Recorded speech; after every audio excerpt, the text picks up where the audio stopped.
following video is for computer geeks only. I'm turning around just a few systems right now to show what they were all about. Here's the RCA Studio II,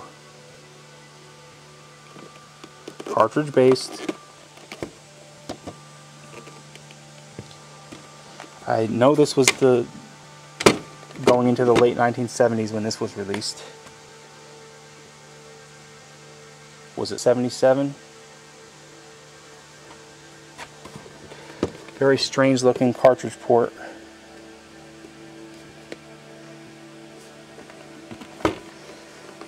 But what it meant was that the Pong systems were on their way out and that people wanted interchangeable cartridges.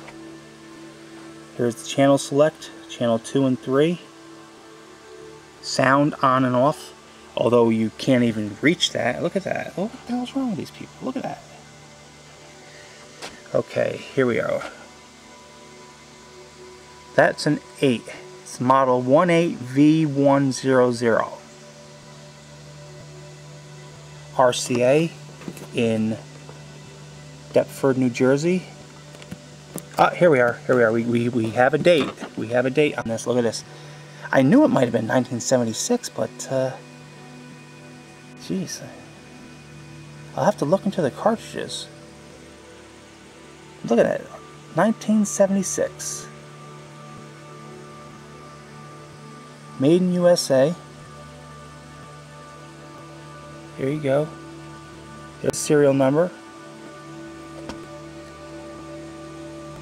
Okay, so that's very interesting right there.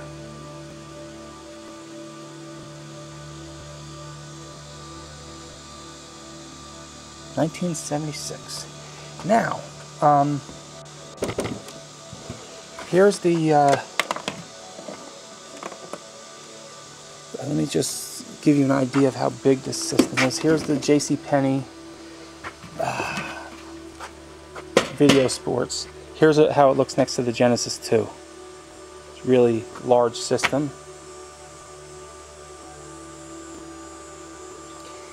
But mostly it's thick. You can see how thick it looks.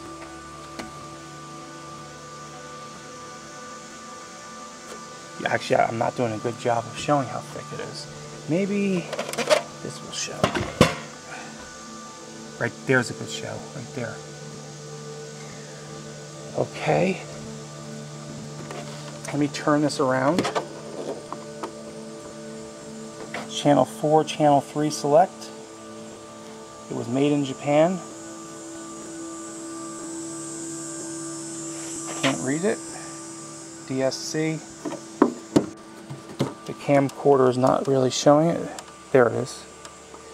I don't know if that's important or not, but I feel like J. Edgar Hoover, he used to do that. He would record everything and all evidence, and then later on he would determine whether it was important.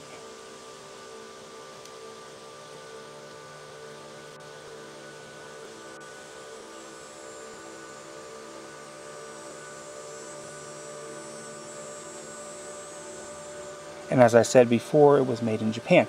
Now, here's the Telstar Ranger. This was, if I'm not mistaken, this is about the same size as the original Telstar. Okay, if I'm not mistaken. Here's how it looks next to the Sega Genesis 2. Genesis 2 is very tiny. Look at how high that looks. Very large unit. I'm saying this because I don't think my camcorder is showing it quite well. Okay, here it is, the Telstar Ranger. I believe this had a shooting port. Okay, there's the same, there it is, Skeet and Target. See, it's like sometimes I buy the systems, I don't even check out what they're all about. Yeah, so in a previous video I mentioned that was probably a shooting port, you know, to put in a rifle, light phaser as they were eventually called. Okay, there it is, it's Coleco. Now let me turn this around. Uses 6 C batteries. Believe it or not, when you put batteries in this thing, all those units lasted a very long time on batteries. Okay, so that was never a problem. Manufactured by Coleco Industries. Amsterdam, New York.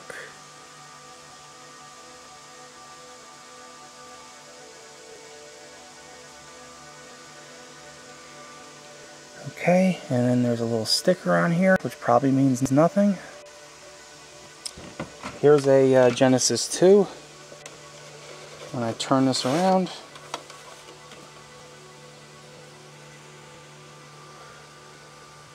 .85 amps. What was the original Genesis? 1.5 amps? I'm not sure. These are things to look at. Obviously, this must have meant that this was lower power consumption, which is naturally assumable since it's a smaller unit, but you can't assume unless you look at the figure. So obviously the Sega Genesis 2 used less power. Here's the 32X.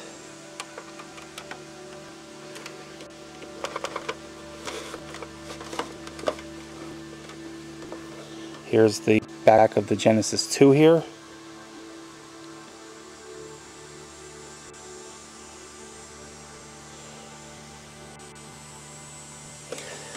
Okay, here's the back of the 32X. You can see it had this. The trick was trying to get this AV in to connect to the Genesis 2 AV. Now, obviously that sounds like a simple task, but if you don't read the instruction manual, you don't know, so people had a problem getting these to work. I talked to the guy from Sega back then, and he said that they got floods of phone calls with people who couldn't get the damn thing to work.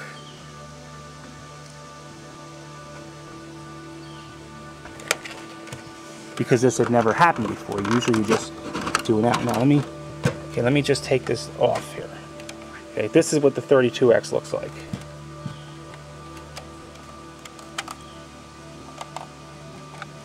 There's very little writing on it except for that little bit of numbers. Oh, yeah. Here's another thing. These things. If you didn't put these things in, and this was also true with Sega CDs, you would have terrible static. Which means that if somebody says, I'm not going to put these in, I'm not going to put those in, then they would have terrible static on the television screen. Okay? Okay, so I just wanted to show you again. Here's the Atari 600 XL. This is still wrapped. If you look at the back, I've already shown this in another video, but I just wanted to point this out. Here's what it looks like.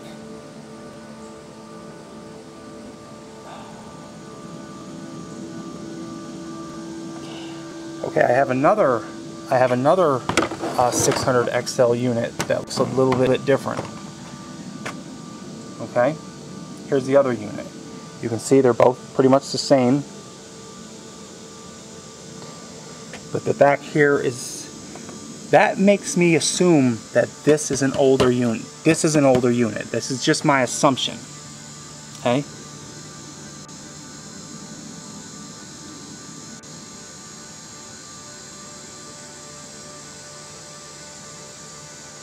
Okay, this unit was made in Hong Kong.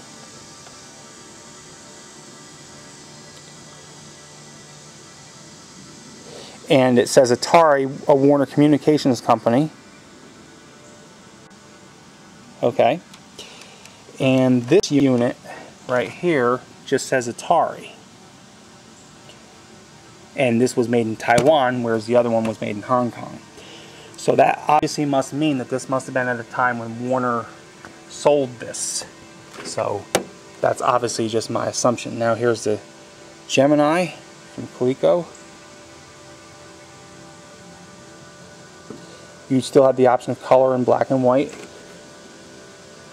You may be aware that Atari, the first Atari that came out, had the problem where you had the burn-in effect on your television set.